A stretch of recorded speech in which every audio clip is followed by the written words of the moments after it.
But first, when Donald Trump called the media the enemy of the people, I never imagined the bulk of the mainstream media would work tirelessly to live up to that tag. But here we are, and from the Fine People hoax to the Russian collusion hoax to the Kamala is a great and visionary leader delusion, the gaslighting and deliberate disinfo has been turned up to thermonuclear levels. Large segments of the media are so shameless that they even took a poignant moment from the Republican National Convention when Trump paid tribute to Corey Comperatore, the father and fireman who was murdered at a Trump rally by the assassin who was trying to kill President Trump. Here is Corey's widow this week talking about what that moment meant to the family. Corey's firefighter gear was displayed at the Republican National Convention, which was a special honor. That was an honor. That was a big honor. All day at the rally, my husband kept saying, he's going to call me up on stage. You're going to hear him. He's going to say, Corey, come on up here. Corey, get up here.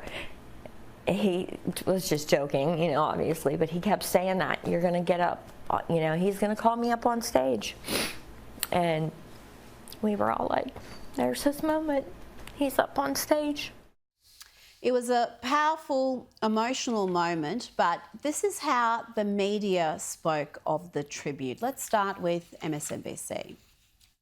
I was sickened by the prop that was Mr. Comperatore. Well, exactly. Comperatore, yeah. Comperatore. I was sickened by them using him as a prop, his firefighter jacket, and then they spelled the man's name wrong. And so he said, oh, we're so grateful that the fire department sent this to us. These are local dang on dollars, okay? This is not, you know, Chicago Fire. Angela Bass ain't about to come on. They got their names on the back of the jackets. Like, who are you fooling? But then they put the name on it and they spelled it wrong. I was just kind of like, if we're gonna do props, like, let's at least get it right. I'm trying to organize that chaos in my mind. Just gross. The truth is, it wasn't a prop. It was Corey's real uniform, and the moron activists in the media who ran with that angle would have known that if they did even 5 seconds of research, because Corey's former colleagues had displayed his uniform as a tribute well before the Republican National Convention. We'd already seen this image. Those with any interest in the assassination attempt and its victims knew that. Any media reporting on it could have checked that within seconds, but no. In their desperation to slam Trump, they manufactured a story giving little thought to how it would impact a grieving family. And that fake news about the Trump camp misspelling Corey's name went far and wide. And it was also evident right here in Australia. They were eager to push that fake news from the free-to-air stations to the 9 papers. Here's how The Age reported Trump's speech at the Republican National Convention. They claimed that the tribute to the killed firefighter misspells name. They put that in the headline. That was their focus. And here is the Sydney Morning Herald and their headline. Our friend Corey, Trump tribute to killed firefighter misspells name. Just shameful fake news. The eagerness to damage Trump seems to be the highest priority, above facts, reason, and any sense of decency. A man was murdered in front of his wife and daughter. Even if the uniform wasn't real and someone had made a mistake, is that really something to highlight in the headline? But what can you expect from a media that went from calling Kamala Harris inept, unlikable and a political liability to pretty much overnight declaring her a visionary, capable leader? Remember how they used to talk about Kamala when they were trying to convince us all that Joe Biden was a wonderful president who had no cognitive decline? Watch the leftist media seek to blame the VP for the Biden administration's many woes here. There are reports that say that you have the lowest approval rating of any vice president. Well, there are polls that also say I have great approval ratings. Swing voters don't like Harris. How big a drag is Kamala Harris on the ticket? She's a pretty big jag. I think she was arguably Biden's worst political decision. They don't like her. There's lots of reasons they don't like her. Kamala Harris's approval rating is now at 28%, which is an historic low for any modern vice president. We're hearing it from mainstream media, one outlet after another, one leak after another. That Kamala Harris is the worst vice president ever, the worst politician ever. Yep, that's how they used to talk about her. That was all left-wing media, by the way, in the days when they were boosting Joe Biden. That was their number one priority back then. But they could be honest about Kamala. They'd tell us things like this. We've been to the border. You haven't been to the border. And I haven't been to Europe.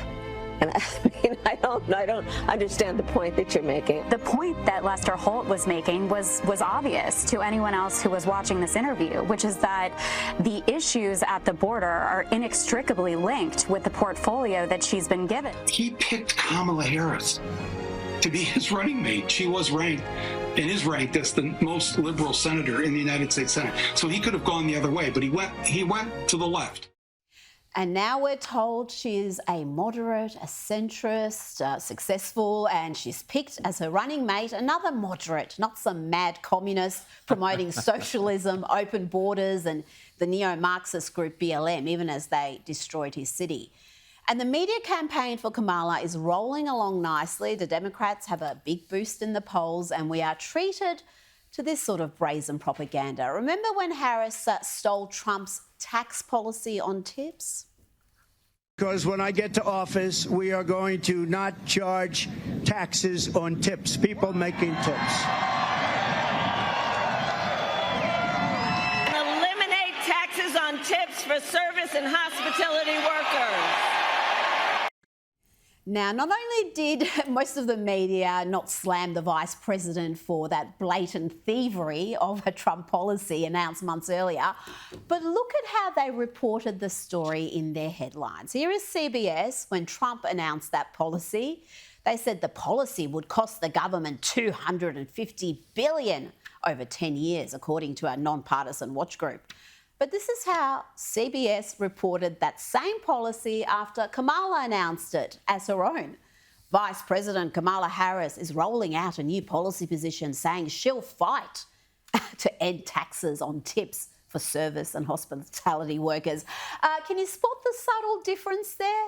Yes, it's one thing to express opinions on opinion programs like this, but there is something rotten in the media when so-called journalists who are supposed to present the news and only the news, stripped of their own personal views and biases, indulge in the type of Orwellian gaslighting and lies we've just seen.